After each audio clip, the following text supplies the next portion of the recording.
Welcome back. Imagine buying a rundown bungalow without so much as wiring or plumbing, and then having people tell you this is a home fit for a king. That happened to Deb Jones. Her downtown Indianapolis home was once the heart of a family banana business, truly a piece of local folklore. But at first, Deb simply knew this was an appealing home with some odd features she hoped she would someday understand. Let's face it, she was hooked. It looks like a simple bungalow from the outside. It's modest, it's unassuming. It's the perfect place to showcase craftsman-style antiques. Deb Jones just knew this 1927 home was ripe for renovation, but she never expected it would teach her a bunch about the past. I had no idea that, that I would move into a house with such an incredible, rich history.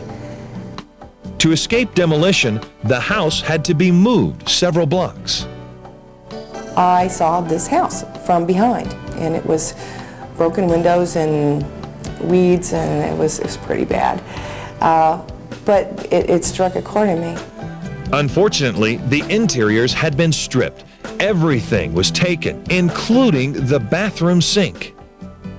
Actually, the family knew that this was going to be torn down, and so they came in the last week or so, I imagine, and took everything they could from the house as mementos. So you had a couch along here. Yeah, we had a couch here and chair there. Maybe the missing items were a blessing in disguise, because tracking down those pieces eventually led Jones to the original owners, the Kito family. This one was a living room, that was a dining room. That was my mother's bedroom. Mag Mascari, her brother Joe, and 6 other siblings grew up in this house. Their mother, Mary Ann, loved to cook. Their Italian immigrant father was well known in the community, almost royalty. He was known as the Banana King. Gus Kito's a Banana King.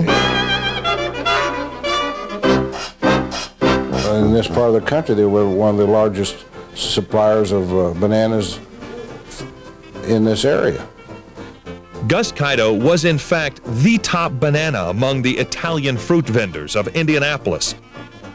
All 8 kids helped with the business, and from them, Deb finally learned what those unusual hooks in the basement ceiling were for.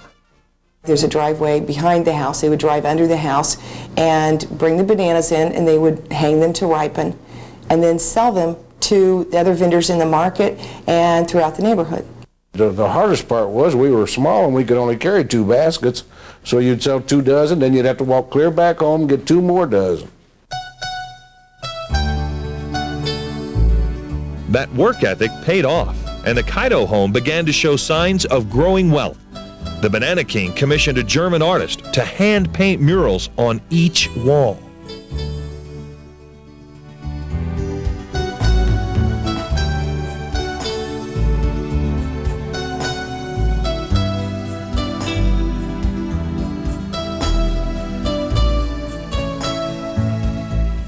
That old picture, I remember that old guy. You remember Otto Grashoff, the artist? Yes, I remember him doing that. Really? I was a little teenager. Jones is having all the murals and stenciling restored. It's painstaking work, but experts agree saving paintings as rare as these is well worth the effort. We have this, beautiful and unique situation here where this work has basically been untouched, except by the family themselves, who cleaned it mercilessly. For a private residence is very, very unusual.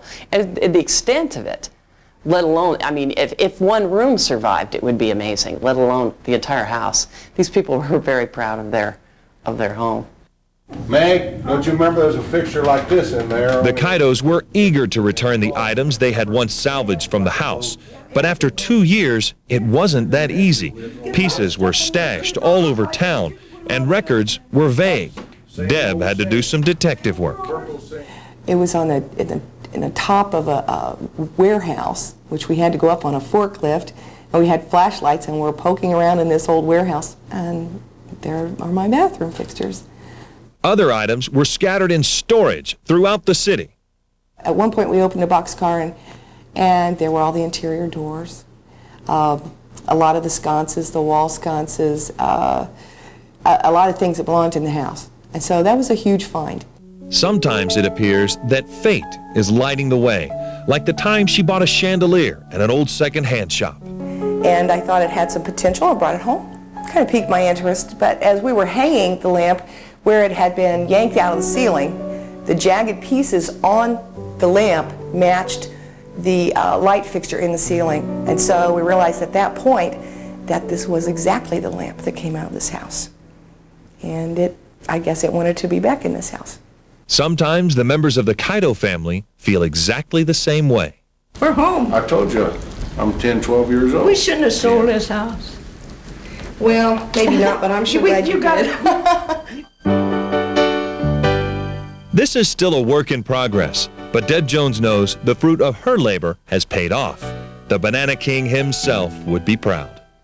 The biggest reward, I suppose, is talking to the family and seeing the joy they have and seeing their family home restored.